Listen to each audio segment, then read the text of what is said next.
Which version of Spider-Man do you love the most? For many fans, it's the 2002 version, the one that feels raw, emotional, and unforgettable. I still remember watching Spider-Man in a dark theater, seeing Peter Parker swing through New York for the first time, the upside-down kiss in the rain, and hearing the words, "With great power comes great responsibility." Those moments didn't just entertain us, they stamped themselves into our childhoods. But the deeper you look behind the scenes, the stranger and more intense the story becomes. That iconic upside-down kiss between Peter and Mary Jane nearly went very wrong.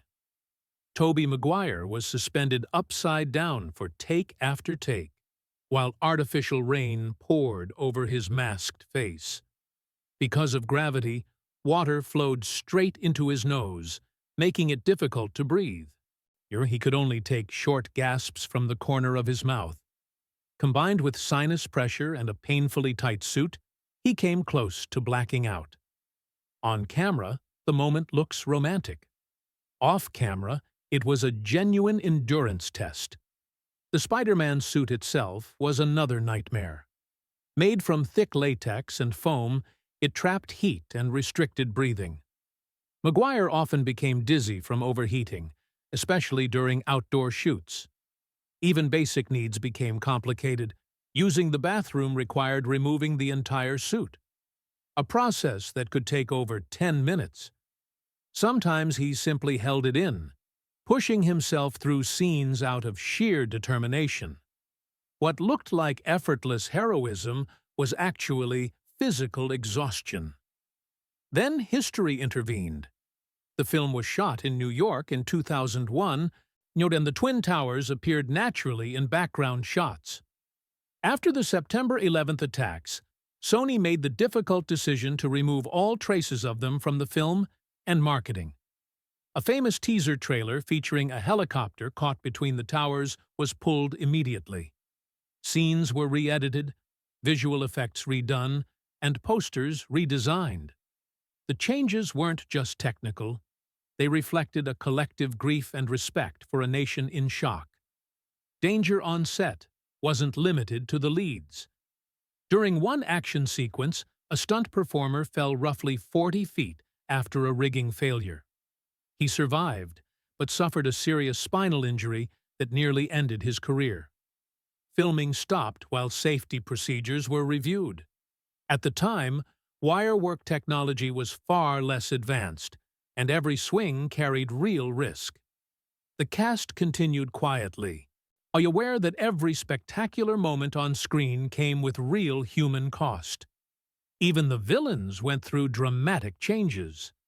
Early versions of the Green Goblin featured an animatronic mask with moving eyes and snarling expressions, so frightening that test audiences reportedly panicked. Director Sam Raimi and the studio worried it would push the film toward horror, so the design was scrapped. The simpler helmet stayed, leaving Willem Dafoe to do the heavy lifting with voice and performance alone. Casting nearly changed history too. Leonardo DiCaprio was once Sony's top choice for Peter Parker, fresh off Titanic.